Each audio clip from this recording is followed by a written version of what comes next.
তোমার ভালোবাসার মানুষ, তোমার মনের মানুষের আর্লি মর্নিং ফিলিংস তোমার জন্য কি ছিল?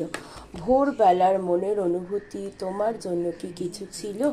থাকলে কি ছিল? জেনারেল টাইমলেস রিডিং, জাতি ধর্ম নির্বিশেষে reading, husband wife, boyfriend girlfriend, extra marital affairs, crush, যে যেমন রিলেশনে আছো সকলের জন্য রিডিং প্রযোজ্য। যার কাছে যখন পৌঁছাবে তখন রেজোনেট হবে, যার সাথে যতটুকু রেজোনেট হবে ততটুকুই গ্র্যাব করবে, বাকিটুকু ইগনোর করবে। ভালোবাসার মানুষ, মনের মানুষের আর্লি মর্নিং ফিলিংস, ভোরবেলার মনের অনুভূতি কি ছিল তোমার জন্য? প্লিজ ইউনিভার্স, লোকনাথ বাবা, শিব ঠাকুর সঠিক গাইডেন্স দাও। একটা ডিপ্রেশন ভোগ করেছে বন্ধুরা ভোরবেলায়।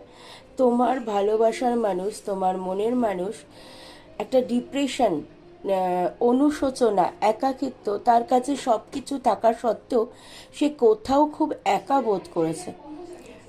তোমাকে ফিল করেছে, তোমার প্রতি ইমোশনাল লাভ, ইমোশনাল একটা টান, ভালোবাসার একটা টান তৈরি হলেও কোথাও গিয়ে তার মনে হয়েছে যে আমি নিজে আমার ভালোবাসাটাকে ছেড়ে দিয়ে এসেছি, তারপরেও আমি কি করে ব্যালেন্স করে রিলেশনটা তৈরি করব, কি করে নিউ বিগিনিং, নিউ স্টার্টিং করব, সেই কথাটাই কিন্তু সে ভেবেছে। আর তার কোনো ডিসিশন নিতে পারছে না বলে হ্যাং আউট হয়ে গেছে।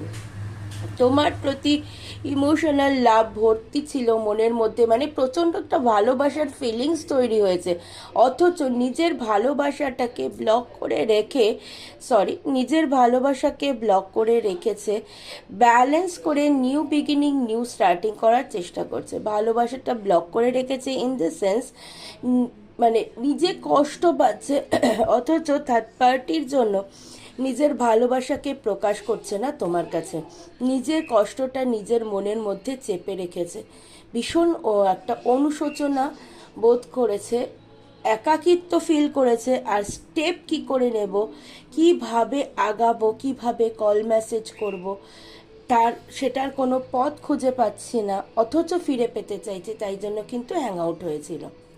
থ্যাংক ইউ ইউনিভার্স, যার সাথে যতটুকু রেজোনেট হবে ততটুকুই গ্র্যাব করবে, বাকিটুকু ইগনোর করবে।